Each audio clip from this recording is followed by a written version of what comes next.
হঠাৎ করে ইরানের শীর্ষ সামরিক কর্মকর্তাদের বক্তব্যে বাড়ছে বিশ্বজুড়ে কৌতূহল। নতুন ক্ষেপণাস্ত্র, গোপন সামরিক সক্ষমতা এবং এখনও ব্যবহার না করা তুরপের তাস। এসব কথার আড়ালে কি লুকিয়ে আছে বড় কোনো বার্তা?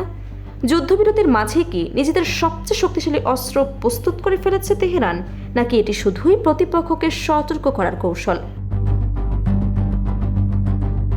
মধ্যপ্রাচ্যের নতুন সমীকরণ ঘিরে বাড়ছে জল্পনা কল্পনা, আর সেই জল্পনা কল্পনার কেন্দ্রবিন্দুতে এখন ইরান। মধ্যপ্রাচ্যের সামরিক উত্তেজনা কিছুটা কমলেও থেমে নেই কৌশলগত প্রতিযোগিতা, বরং যুদ্ধবিরতির এই সময়টিকে নিজেদের সামরিক সক্ষমতা আরও শক্তিশালী করার সুযোগ হিসেবে দেখছে সংশ্লিষ্ট দেশগুলো। এরই মধ্যে ইরানের সামরিক বাহিনীর শীর্ষ কর্মকর্তাদের একাধিক বক্তব্যে নতুন করে আন্তর্জাতিক মহলের দৃষ্টি আকর্ষণ করেছে।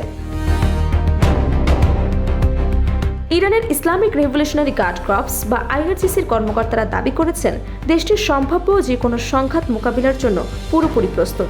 তাদের মতে সাম্প্রতিক সময়ে ইরানের সামরিক ও অভিযানিক সক্ষমতা আরও বৃদ্ধি পেয়েছে এবং প্রয়োজনে ভিন্ন ভিন্ন ধরনের কৌশল ও অস্ত্র ব্যবহার করা হবে। আইআরজিসির একজন জ্যেষ্ঠ কর্মকর্তা ব্রিগেডিয়ার জেনারেল হোসেন মহব্বি বলেছেন, যুদ্ধবিরতির সময় ইরান নিজেদের সামরিক প্রস্তুতি জোরদার করেছে। তার ভাষায়, যদি আবারও সংঘাত শুরু হয় তাহলে যুদ্ধের ধরন, রণকৌশল এবং ব্যবহৃত অস্ত্রের প্রকৃতিতেও পরিবর্তন দেখা যেতে পারে। এই বক্তব্যের পর থেকে আন্তর্জাতিক বিশ্লেষকদের মধ্যে শুরু হয়েছে নতুন আলোচনা। এদিকে বিভিন্ন আন্তর্জাতিক ও আঞ্চলিক গণমাধ্যমে দাবি করা হয়েছে ইরানের সামরিক ভান্ডারে নতুন করে বিপুল সংখ্যক ক্ষেপণাস্ত্র যুক্ত হয়েছে। যদিও এসব দাবির স্বাধীন ও নিরপেক্ষ যাচাই সব ক্ষেত্রে সম্ভব নয়, তবুও ইরানের ক্ষেপণাস্ত্র কর্মসূচি নিয়ে উদ্বেগ বাড়ছে পশ্চিমা দেশগুলোর মধ্যে। বিশেষ করে সাম্প্রতিক সংঘাতের সময় ভারত মহাসাগর অঞ্চলে অবস্থিত একটি গুরুত্বপূর্ণ সামরিক স্থাপনাকে লক্ষ্য করে ক্ষেপণাস্ত্র নিক্ষেপের ঘটনাকে ঘিরে নতুন করে আলোচনা শুরু হয়েছে।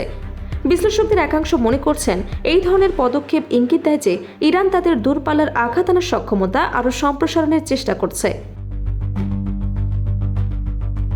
এমন প্রেক্ষাপটে পশ্চিমা গবেষণা প্রতিষ্ঠানগুলোর কিছু বিশেষজ্ঞ সতর্কবার্তা দিয়েছেন। তাদের মতে, ভবিষ্যতের যদি উত্তেজনা আরও বৃদ্ধি পায় তাহলে ইরানের দূরপাল্লার ক্ষেপণাস্ত্র কর্মসূচি ইউরোপ ও মধ্যপ্রাচ্যে অবস্থিত বিভিন্ন সামরিক স্থাপনার জন্য নতুন নিরাপত্তা চ্যালেঞ্জ তৈরি করতে পারে। তবে শুধু ক্ষেপণাস্ত্র নয়, আলোচনার কেন্দ্রে রয়েছে ইরানের পারমাণবিক কর্মসূচিও। দীর্ঘদিন ধরে পশ্চিমা দেশগুলো অভিযোগ করে আসছে, ইরান ইউরেনিয়াম সমৃদ্ধকরণ কার্যক্রম ভবিষ্যতের সামরিক উদ্দেশ্যে ব্যবহৃত হতে পারে। যদিও তেহরান বারবার বলে আসছে তাদের পারমাণবিক কর্মসূচি সম্পূর্ণ শান্তিপূর্ণ এবং বেসামরিক উদ্দেশ্যে পরিচালিত। সম্প্রতি ইরানের খাতাম আল আম্বিয়া কেন্দ্রীয় সদর দপ্তরের শীর্ষ কর্মকর্তা ব্রিগেডিয়ার জেনারেল মোহাম্মদ জাফর আসাদি এ বিষয়ে নতুন মন্তব্য করেছেন। তিনি বলেন, পশ্চিমা বিশ্ব ইরানের সামরিক সক্ষমতা সম্পর্কে ভুল ধারণা প্রচার করছে। তার দাবি, ইরান এখনও কোনো ধরনের কৌশলগত সক্ষমতা প্রকাশ করেনি।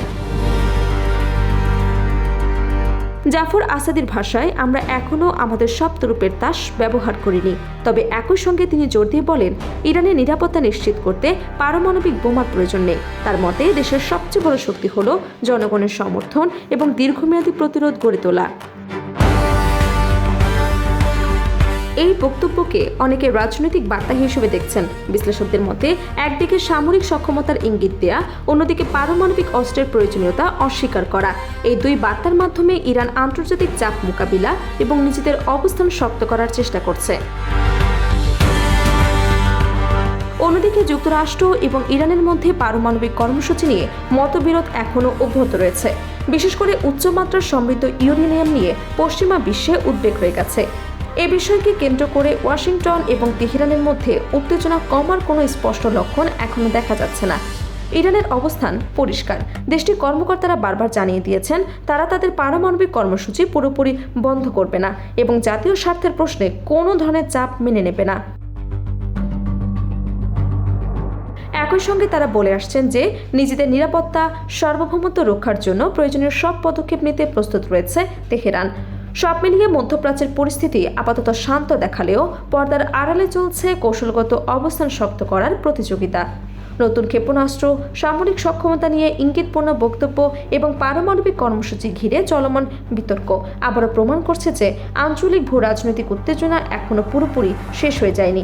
এখন দেখার বিষয় আগামী দিনগুলোতে এই উত্তেজনা কূটনৈতিক আলোচনার মাধ্যমে কমবে নাকি নতুন কোনো সংঘাতের দিকে এগিয়ে নিয়ে যাবে মধ্যপ্রাচ্যকে।